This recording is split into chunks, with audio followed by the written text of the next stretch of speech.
Assalamualaikum Amin. warahmatullahi wabarakatuh. Waalaikumsalam warahmatullahi wabarakatuh. Gimana hari ini keadaannya pada sehat? Alhamdulillah. Alhamdulillah sehat, Miss. Di sini lagi baru selesai hujan. Di sana sudah gimana? Di sana kondisinya gimana? Hujan atau cerah aja? Di Sibolga baru selesai hujan, Miss. Oh, berarti sama ya sama di Medan. Berarti hujannya menyeluruh. Oke. Baik. Kita mulai aja pembelajarannya hari ini. Sebelumnya di hari Kamis kemarin kita sudah mempelajari mengenai karakteristik dari bakteri gitu kan. Kita mempelajari tentang karakteristik dan struktur dari bakteri. Misal pembelajaran di hari Kamis kemarin kalian masih ingat dan bisa mengaplikasikannya untuk pembelajaran berikutnya gitu ya. Nah, adapun indikator pembelajaran kita hari ini, kalian harus mampu mengidentifikasi perkembangan bakteri itu terjadi secara seksual atau secara rekombinasi genetik gitu ya. Jadi hari ini fokus pembelajaran kita mengenai perkembangbiakan bakteri, baik dia secara seksual maupun rekombinasi genetik. Apa sih itu, Miss? Gitu kan. Nah, sebelumnya kalian tahu nggak bahwa bakteri Escherichia coli yang ada dalam tubuh kita itu mampu melakukan replikasi dalam waktu 20 menit. Setiap 20 menit dia akan melakukan replikasi. Jadi satu hari itu 24 jam, setiap kali 20 menit dari 24 jam itu dia akan melakukan replikasi. Bayangkan berapa banyak Escherichia coli yang terbentuk di dalam tubuh kita per harinya gitu kan. Nah, jadi kenapa sih bisa seperti itu? Kenapa sih bakteri harus melakukan perkembangbiakan? Menurut kalian, ketika kita membahas tentang bakteri, kalian selalu membayangkan bakteri itu yang berguna atau tidak berguna. Menurut kalian, bakteri itu memiliki guna tersendiri tidak? Ada yang berguna, Ada yang berguna. Ada yang berguna dan ada yang tidak. Kira-kira kalian kan kalian mampu bilang gitu kan bahwa bakteri itu ada yang berguna dan ada yang tidak berguna. Menurut kalian atau yang kalian yang ketahui gitu, apa sih kegunaan dari bakteri untuk kita gitu? Seperti bakteri E. coli, Miss, membantu pencernaan, Miss. Membantu proses pencernaan ya kan, yaitu proses pembusukan makanan gitu ya kan. Kalau yang lain ada lagi tahu peranan lain gitu? Bakteri pada untuk pembuatan tempe, yogurt, dan yang lain. Oke, ya. Ada lagi yang lain? Bakteri asam cuka. Oke, ya proses pembentukan proses fermentasi gitu ya kan. Nah, jadi ini tambahin ini biar kalian lebih update gitu. Di ilmu kesehatan ada salah satu peranan bakteri yang paling nggak booming kali, cuman sangat berpengaruh di dunia kesehatan, yaitu ada terbentuknya antibiotik. Pernah dengar antibiotik? Pernah Miss. Nah, gitu kan. Jadi antibiotik ini sangat kita butuhkan ketika kita dalam keadaan sakit gitu kan. Nah, jadi antibiotik ini terbentuk dengan adanya bantuan bakteri gitu. Nah, jadi Miss kasih clue-nya, untuk kalian mempelajari cara kerja dari antibiotik, cara terbentuknya antibiotik, kalian harus tahu dulu gimana sih perkembangan biakan dari bakteri ini sehingga dapat bekerja sebagai pembentuk antibiotik. Atau kalian pernah dengar istilah tanaman transgenik? Pernah, Miss. Pernah. Miss. Salah satu contohnya, ada yang tahu tanaman transgenik? Semangka tanpa biji termasuk tanaman transgenik nggak kira-kira? Termasuk, Miss. Masuk, Miss. Termasuk, ada yang enggak gitu kan. Ada tomat dan lain-lain, ada ukuran yang besar dan lain-lain. Itu termasuk tanaman transgenik gitu kan. Jadi bakteri sangat berpengaruh dalam proses perkembangbiakan bakteri, itu sangat mempengaruhi dalam proses terbentuknya tanaman transgenik dan lain-lain gitu ya. Jadi langsung saja kita akan mempelajari tentang perkembangbiakan bakteri. Nah, jadi awalnya Miss kasih gambaran sedikit. Kalau biasanya menurut kalian biasanya makhluk hidup itu perkembangbiakannya itu dapat terjadi secara seksual dan aseksual. Namun, kalau di bakteri, perkembangbiakannya itu hanya dapat terjadi melalui 2 tahap juga, tapi bukan secara aseksual, gitu ya. Nah, bukan secara seksual, namun secara rekombinasi genetik, gitu ya. Nah, jadi kalau secara aseksual nanti dapat melalui pembelahan binar, sedangkan rekombinasi genetik terjadi melalui proses transformasi, konjugasi, dan transduksi. Sebelumnya, Miss mau nanya, kita dari tadi bahas tentang perkembangbiakan dan lain-lain. Perkembangbiakan ini maksud kalau di kepala kalian, perkembangbiakan itu artinya gimana sih? Ada yang bisa ngasih pendapat? Nanti kita bahas jauh, ternyata arti perkembangbiakan kalian nggak tahu. Proses untuk mendapatkan keturunan, Miss. Proses mendapatkan keturunan atau bisa disebut sebagai proses reproduksi, gitu kan? Proses reproduksi. Kalau di manusia terjadi melalui proses secara fertilisasi, gitu kan? Ya kan? Ya atau tidak? Ya, Miss. Seksual. Ya, Miss. Namun kalau di bakteri seksual tidak terjadi, gitu kan? Berarti tujuan dari perkembangbiakan bakteri yaitu memperoleh individu baru, bakteri baru, gitu kan? Nah, anakannya harus diperoleh, gitu kan? Memperbanyak dari bakteri yang 1 menjadi 2 menjadi 4 dan lain-lain, gitu kan? Tapi bukan pembelahan sel ya, beda. Jadi kita bahas apa sih tadi Miss bilang bahwa perkembangbiakan bakteri itu dapat terjadi secara aseksual dan rekombinasi genetik. Nah, kita bahas yang pertama dulu, perkembangbiakan secara aseksual, di mana kalau seksual, tadi kan bisa ada bahas seksual melibatkan alat kelamin atau perkawinan, gitu kan. Namun kalau aseksual, kebalikannya ya, kata A berarti tidak seksual, tidak melibatkan proses perkawinan.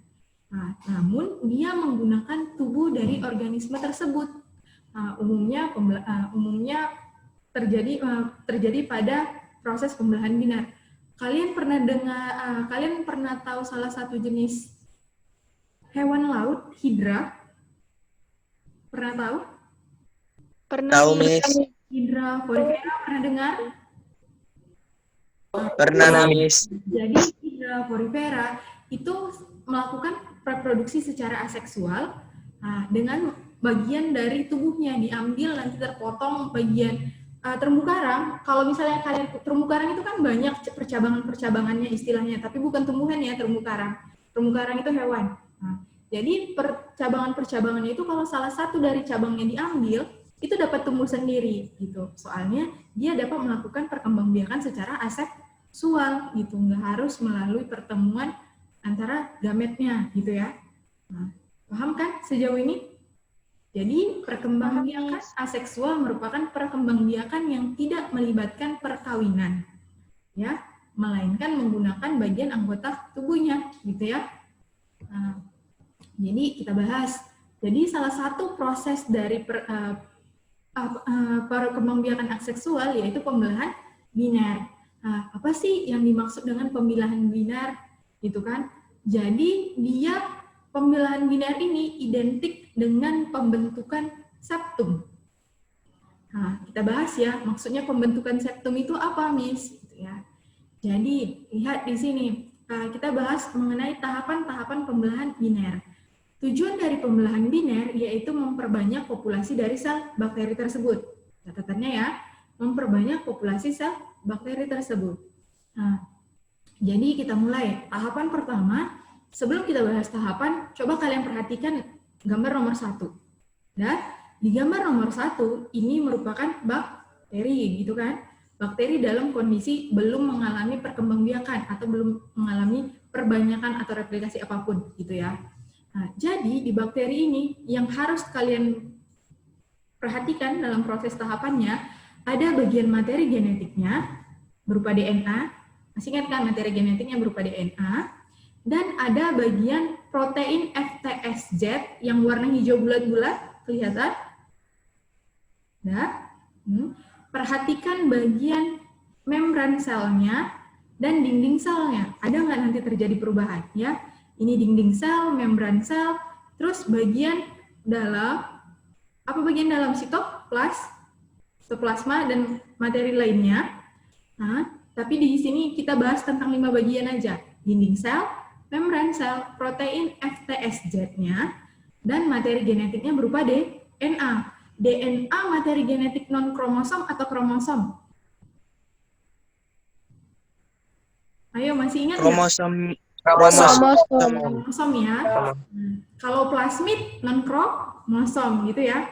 Jadi bakteri mempunyai 2 materi genetik, satu berupa plasmid, satu lagi berupa DNA gitu ya. Nah, kita bahas lagi di sini. Lihat, jadi ini posisi awalnya. Di posisi awalnya nih, dia mengalami proses replikasi DNA. Awalnya itu cuma satu untai.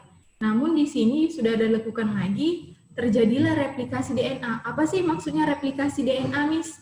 Penggandaan, perbanyakan materi genetik. Yang awalnya cuma satu untai DNA, nanti jadi 2, dan seterusnya. Itu kan jumlahnya nih tergantung sama berapa yang diperlukan, gitu ya, dari replikasi DNA. Proses replikasi DNA-nya ini, dia itu akan dipengaruhi oleh, dia akan diikuti dengan terjadinya elongasi. Maksudnya elongasi apa, Miss? Perpanjangan sel.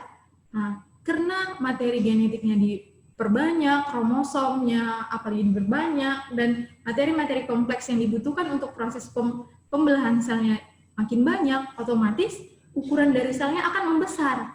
Nah, untuk menghindari terjadinya lisis dan lain-lain, dia akan memanjang. Secara otomatis dia akan memanjang. Proses pemanjangan tersebut disebut dengan elongasi, gitu ya, elongasi. Nah, jadi setelah proses elongasi terbentuk, kalian perhatikan ya, di sini protein FTSZ, gitu kan, protein FTSZ yang warna hijau, dia kan masih tersebar ini, masih tersebar tidak merata atau belum beraturan, gitu kan. Nah, dia akan mengalami perubahan bentuk, jadi membentuk cincin FTSZ. Nah, ketika cincin FTSZ ini terbentuk, FTSZ itu maksudnya dari filamenting temperature sensitive mutant Z, ya gitu kan. Dia ini akan mempengaruhi juga pergerakan dari kromosom, di mana terbentuk sekat, terbentuk lekukan ke dalam, yang tadi awalnya kan ini memanjang, terbentuklah lekukan di sininya, di bagian kiri, di bagian tengahnya ini terjadi lekukan, kayak membelah, tapi belum langsung membelah, masih lekukan dulu pertama. Nah, ketika lekukannya terbentuk, tapi belum seutuhnya, lekukan terbentuk, gitu kan? Lekukan terbentuk, cincin protein FTSZ membentuk cincin yang FTSZ membentuk cincin, dan materi kromosom DNA-nya berpindah ke sisi yang berlawanan. Awalnya kan mereka berdekatan, nanti ada satu yang ke kanan, ada yang satu yang ke kiri, gitu ya. Dilanjutkan, terbentuknya septum atau batas antara satu sel dengan sel yang lain. Tapi di sini belum berpisah ya. Nah, septum ini terbentuk karena adanya dinding sel baru dan terjadi sitokinesis yang terjadi secara cepat, gitu nanti di sini. Ketika proses pembentukan septum, sitokinesis tahu perpindahan materi sitoplasma dan lain-lain cairan yang ada di sel masuk ke satu sel lain dan sel lainnya, pembagiannya, materi genetiknya, gitu ya. Nah, jadi terbentuklah terbentuklah sel anakan yang sama persis dengan induknya, gitu ya. Lihat, yang kiri dan yang kanan inilah anakan dari bakteri, gitu. Dari satu sel menjadi 2 sel, gitu ya. Paham?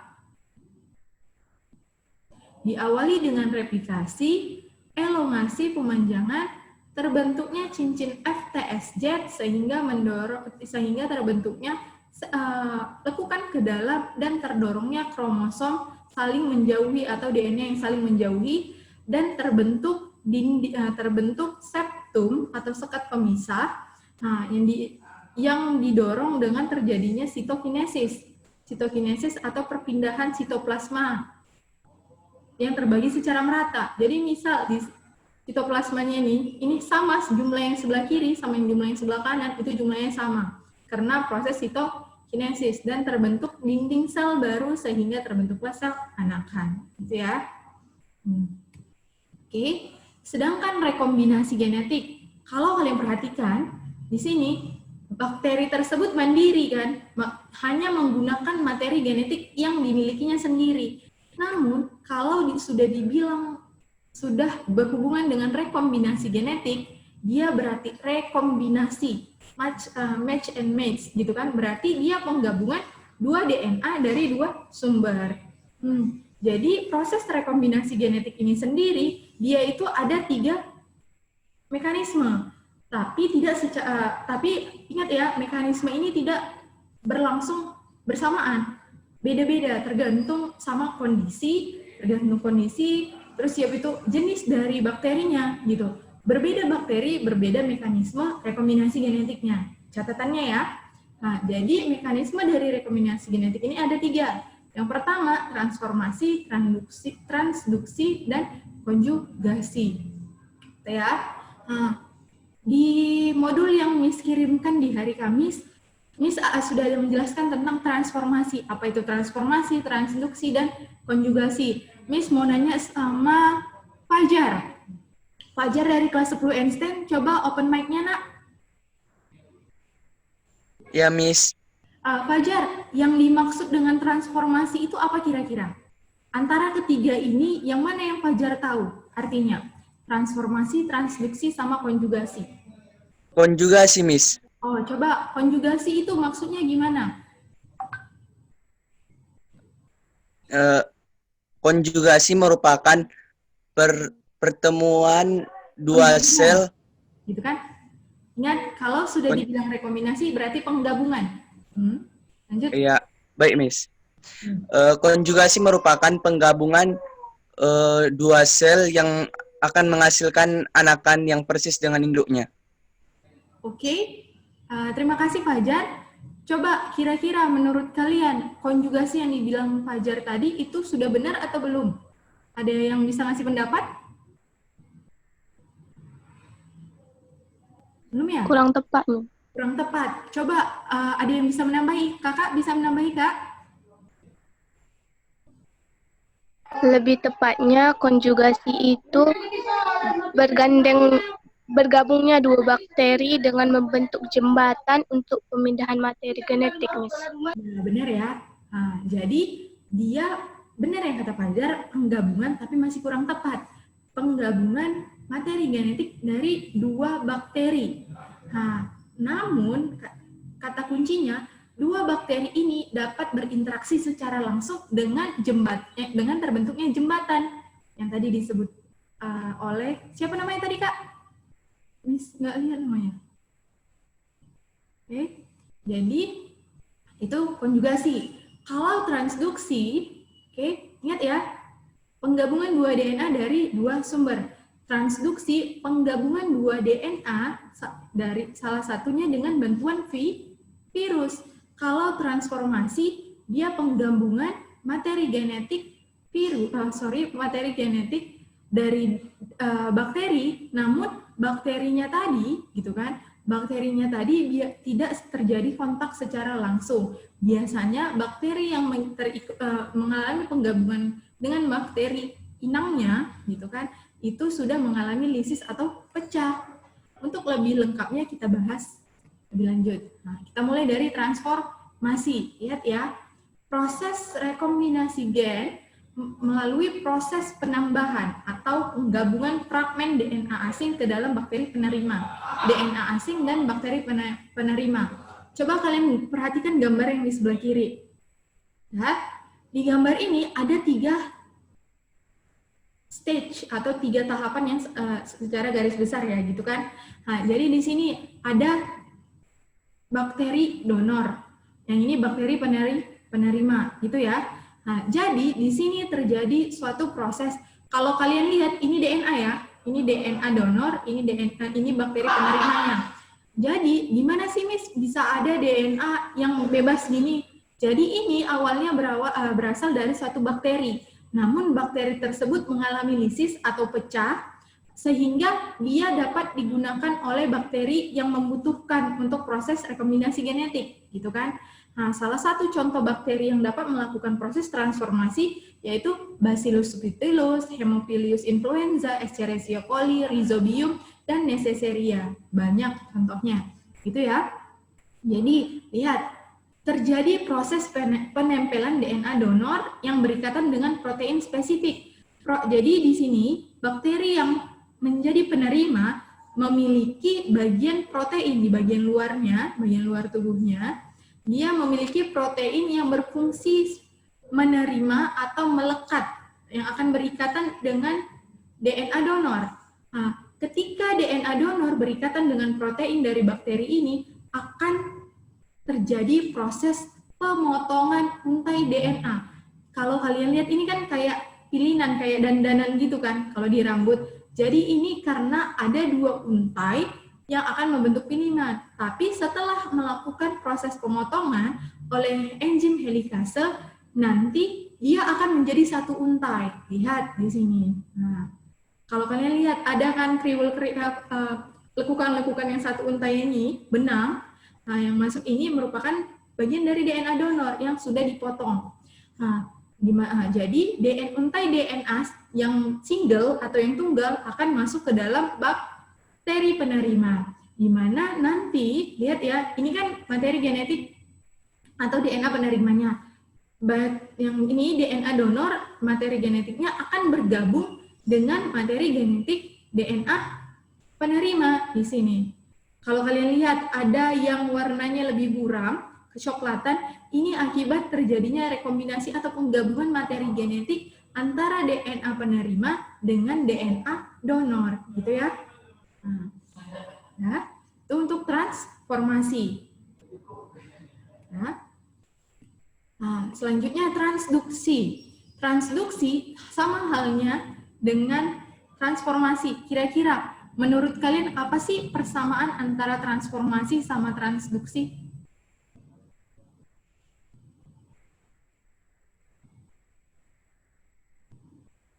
Ya udah, Miss tunggu sampai nanti penjelasan mengenai konjugasi. Kalian udah bisa lihat itu perbedaan antara persamaan antara transformasi, transduksi, dan konjugasi dan perbedaannya. Lihat ya, untuk transduksi, dia ini proses penggabungan materi genetiknya terjadi dengan adanya bantuan virus. Kalian masih ingat yang warna biru? Ini salah satu virus apa? Ada yang masih ingat namanya? Bakteriophage atau bisa disebut sebagai virus Vaga. Jadi di sini tahap pertama, virus Vaga menginjeksikan tubuhnya, gitu ya. Menginjeksikan tubuhnya. Nah, jadi ketika dia menginjeksikan tubuhnya, itu sekaligus dengan memasuknya materi genetik dari virus Vaga ke dalam bakteri penerima, gitu kan.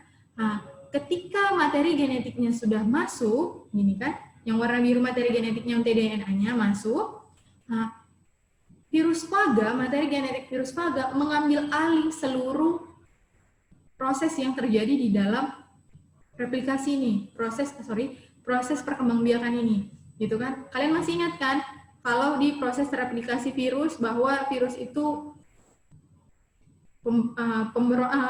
pembajak unggul karena dia mampu mengendalikan seluruh isi sel inangnya. Jadi sama halnya dengan ini, seluruh isi bakteri ini nanti akan diambil alih oleh dia. Jadi di sini bakteri secara sadar karena atas perintah dari materi genetik Vaga akan membentuk materi genetik salinan yang baru, gitu kan? Nah, nanti akan terjadi proses terbentuknya proses DNA baru terus secara menerus. Lihat ini akan banyak. Awalnya kan cuma 1 DNA Vaganya. Nanti bakteri yang akan membantu virus untuk membentuk beberapa materi genetik lagi DNA. Nah, jadi bakteri virus Vaga. Jadi di sini kan, nah di sini ada protein Vaga. Coba kalian lihat yang warna biru yang bulat-bulat kecil. Ini protein Vaga yang nanti akan ada salah satu jenis dari protein Vaga ini yang mampu menghentikan proses replikasi dari DNA virusnya. Nah, terus gimana Miss DNA bakterinya? Kalau kalian perhatikan, DNA bakteri akan mengalami pemotongan atau terputus-putus karena akibat dari adanya protein faga, gitu ya. Nah, ketika protein tertentu tadi masuk ke dalam, muncul atau diekspresikan, nah itu, jadi proses replikasi berhenti. Ketika proses replikasi berhenti, akan dilanjutkan perakitan virus faga, lihat kan?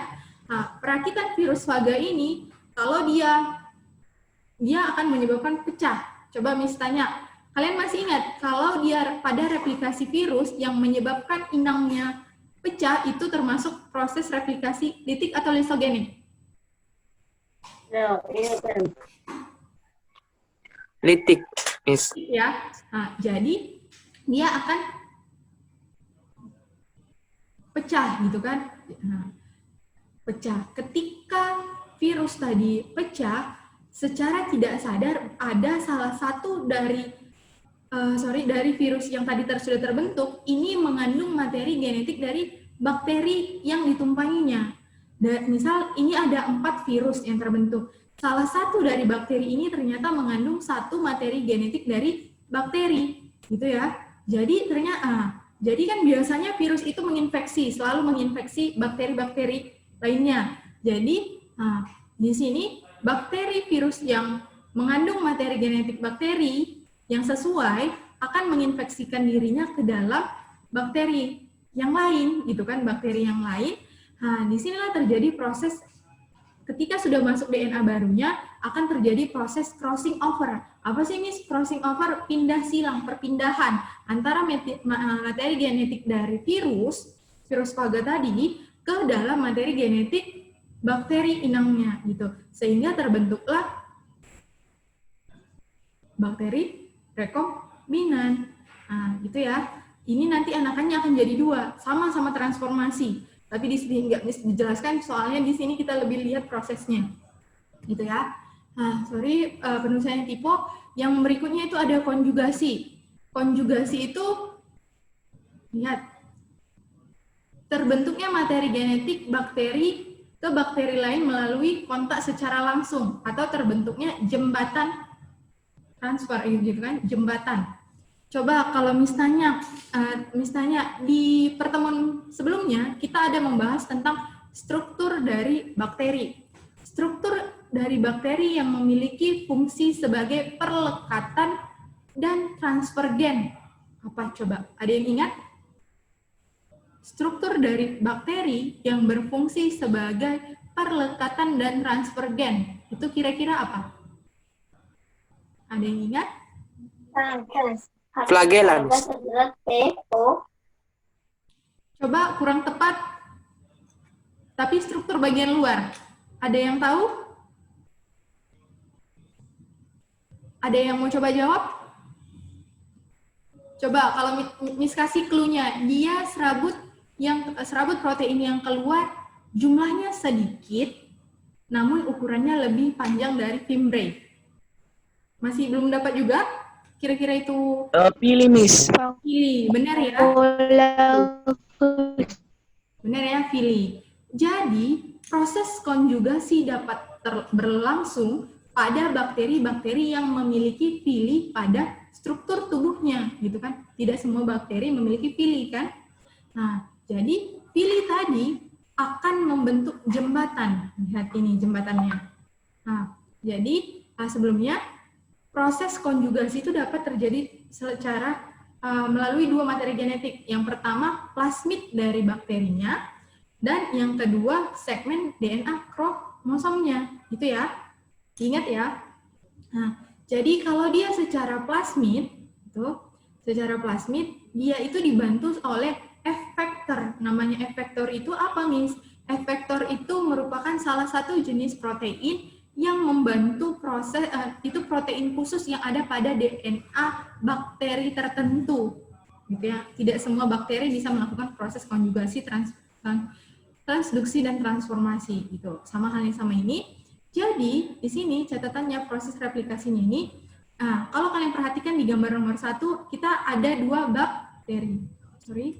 Ada 2 bakteri, bakteri pertama dan bakteri kedua. Nah, kalau kalian lihat, bakteri yang pertama, dia itu ada sel F positif. Yang ini sel F negatif. Apa sih, Miss, maksudnya sel F positif? Jadi, kalau dia sel F positif yang memiliki F plasmid. Sel yang memiliki F plasmid. Sedangkan kalau sel F negatif, dia sel yang tidak memiliki F plasmid, gitu ya. F min berarti tidak memiliki F plasmid, sedangkan F plus memiliki F plasmid, gitu ya. Nah, jadi kenapa, Miss? Yang F plus dia berfungsi sebagai pendonor, yang F min berfungsi sebagai bakteri yang resipien atau penerima. Ya, benar, penerima.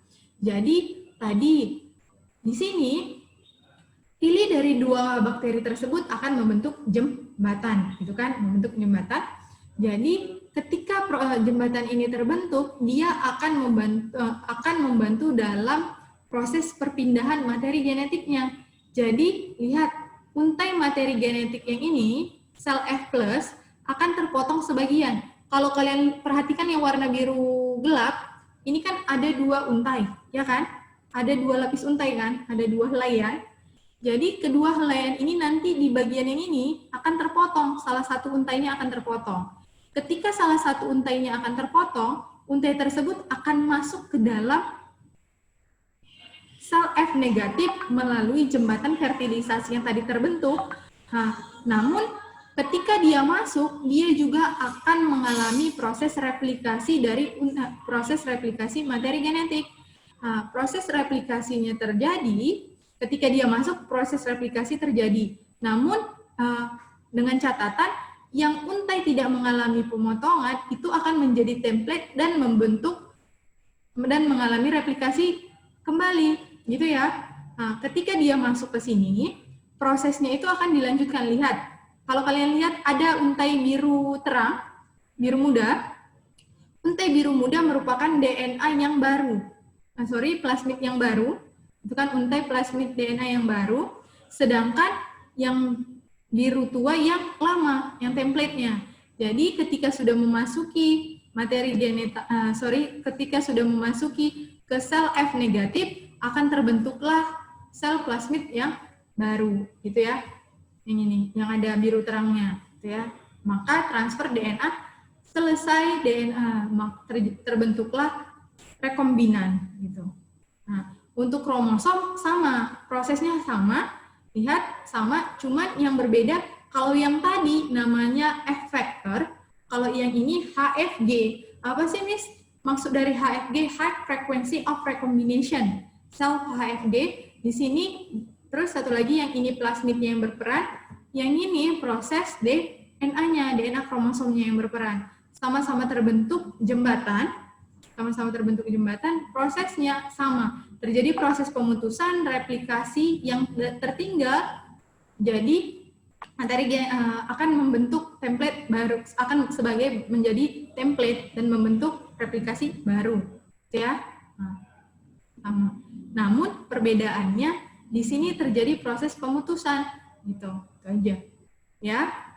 Jadi Miss akan ngasih pertanyaan, siapa yang bisa jawab kasih tahu namanya, ya.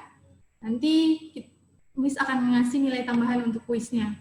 Jadi Miss mau nanya, kira-kira dari ketiga jenis ini, yang dia melibatkan virus merupakan salah satu mekanisme yang mana? Kira-kira transformasi, konjugasi, atau transduksi? Transduksi, Miss. Saya, Miss. Transduksi, Miss. Dikenalkan dulu namanya, baru jawabannya ya. Jadi jawaban yang tadi transduksi. Kita ulang pertanyaan yang lain. Saya, Miss. Kita ulang pertanyaan yang lainnya. Saya, Miss.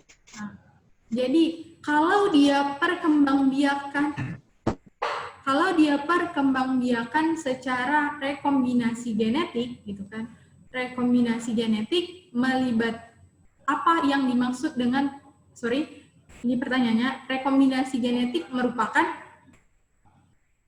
ada yang bisa jawab? Saya, Miss. kelas Coba Einstein. Miss yang nunjuk ya. Saya misalnya. Saya Miss. Yang sorry. Agung Lesmana ada?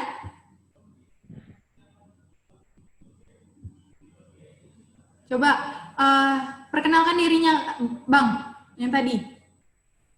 Perkenalkan, nama saya Fajar Akbar dari kelas 10 Einstein. Ya.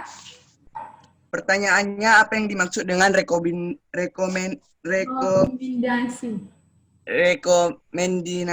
genetik? Artinya, penggabungan 2 DNA dari 2 sumber. Dari 2 bakteri gitu. Dari 2 sumber. Baik itu bakteri maupun virus. Baik. Terima kasih Fajar. Yang lainnya, Miss mau nanya, kira-kira proses yang mengalami terbentuknya septum merupakan salah satu proses Saya, Miss. kan secara. Coba Abang. Saya Miss. Ya, Saya, Miss. kenalkan dirinya Bang. Saya miss.